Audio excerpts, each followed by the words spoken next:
The events of the last 2 weeks have been impossible to fully process. I genuinely believe that it will take many years for us to truly come to terms with the horror of the terror attack of October the 7th and the corresponding response. I have this week engaged in many conversations with many members about how they're feeling, about what is right and wrong in this case. Israel is at war.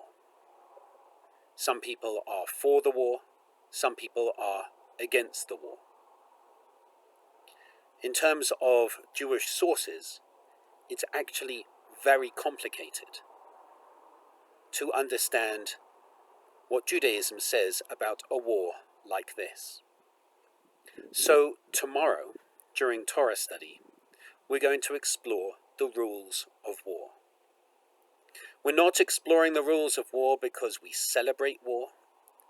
We're not exploring the rules of war because we want war. Nobody wants war. Nobody could possibly celebrate war. No moral human being could. Certainly no one in our community. But we're exploring the rules of war to help you, the members of Temple Beth Shalom, wrestle with what Judaism says about this war. We could, of course, go to some very simple texts. God says, love your neighbor as yourself. God says that we should pray for the peace of humanity. That's, of course, true. But what if your neighbor is trying to kill you? What if the way to peace is actually through war? This kind of thing is very, very difficult.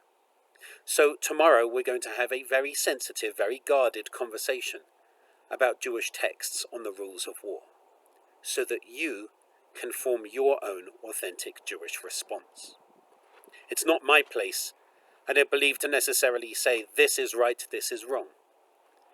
But I want to help you wrestle with what's happening at the moment, so that you can form your Jewish response.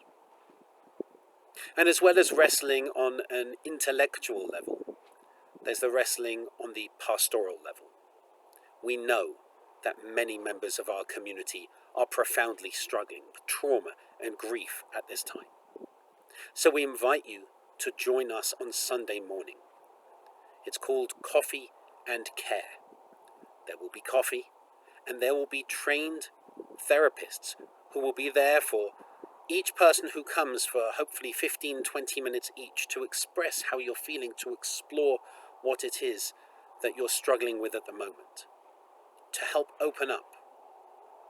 As well as those trained therapists, I will be there providing pastoral support as I can as well. And so I invite you to come and join us, not just for Kabbalat Shabbat this evening, where the sermon is on, can evil people be said to be created b'tselem Elohim, in the image of God?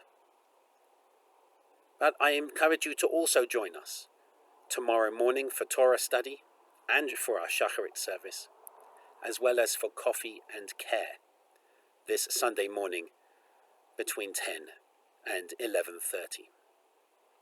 If you need support, if you need to talk, if you need to process, please reach out.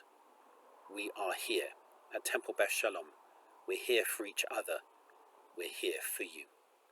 We know that many of our members have widely differing perspectives on everything that's happening at this time. But even with our widely differing perspectives, we know that we love and support each other. And so that is why, no matter what you think of what is going on at the moment, please know that I and we are here for you. I hope to see you this evening over Shabbat, and if you need, on Sunday as well. And I wish you Shabbat Shalom.